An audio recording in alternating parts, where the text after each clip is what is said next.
I'm Dex and I'm the Mythsmith. I love mythology and blacksmithing. Today, mythology.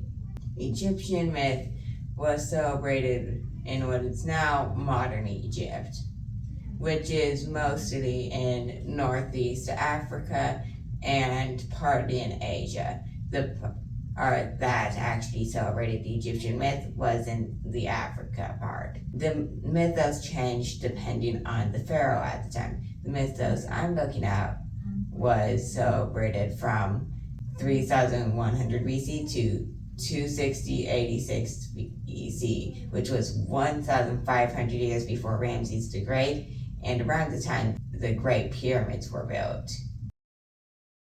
Depending on where you want to end the creation myth, the length of the video can vary. I could just say Atum, the first god, hatched from an egg, created land, and did one of the many things that gets YouTube videos taken down, and then he sneezed out 2 kids. But that would be a very short video, and my next video wouldn't make sense. So let's talk more about mythology. After existing for a while, Atum's kids named Shu and Tefnut fell into the ocean. Atum sent out his eye, known as the Eye of Ra, I will talk about why it's called that later, to save them. He was so happy when they returned that he cried at the human population. Shu and Tefnut fell in love and had 2 kids, Geb and Nut. Hey, don't judge. Everyone else was human, and no one wants to talk to the humans, even other humans. But that is not the end. Geb and Nut had 5 kids, but I will not talk about the story of their births. It's too long, and these videos are 4 to 6 minutes long. I do have more to say. I'm skipping the birth stories and moving on to other myths. So some people it's off Atum, and now Atum is named Ra and has a bird head. I don't want to explain all of his forms. There's more. This video would be even longer. But like I said, some humans pissed off Ra, and like I say, annoy a deity and you will die. So Ra sent Sekhmet, a lioness war goddess.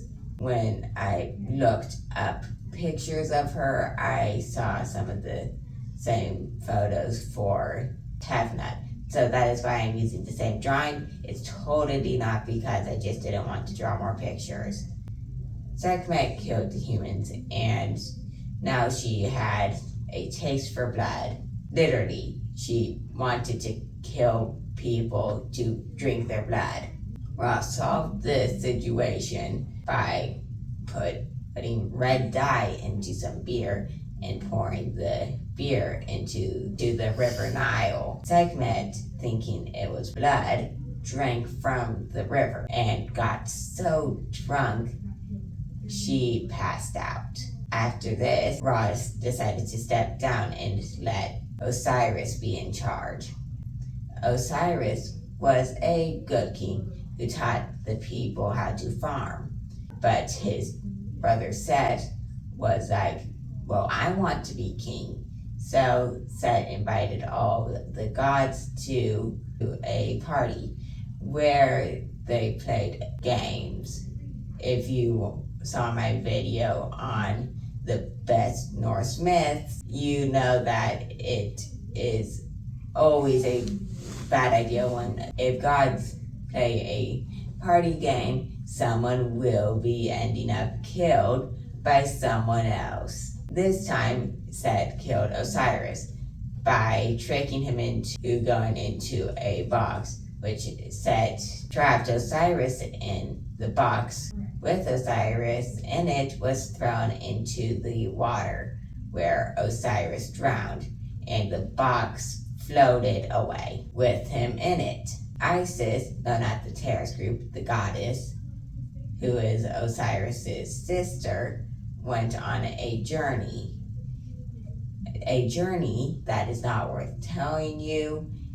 Just look it up if you want to.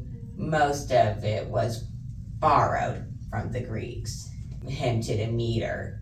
Isis found Osiris's corpse and was about to bring him back to life, but Set ripped Osiris's corpse and hid the pieces because he wanted to keep being king.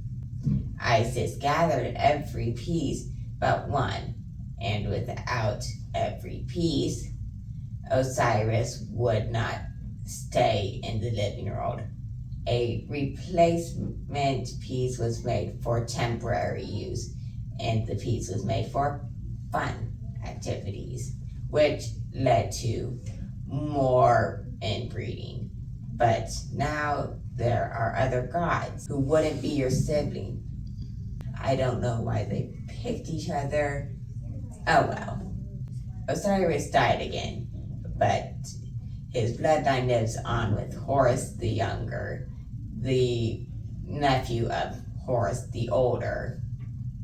Horus the Younger, who from now on I would just call Horus, was going to usurp Set, but Horus was very sick as a child, probably from all the inbreeding. When he was an adult, Horus came before the gods and he challenged Set to the throne. But that is a story for next week. Alright, that's all I have. Don't forget to like and subscribe. And remember, you can't be too nerdy.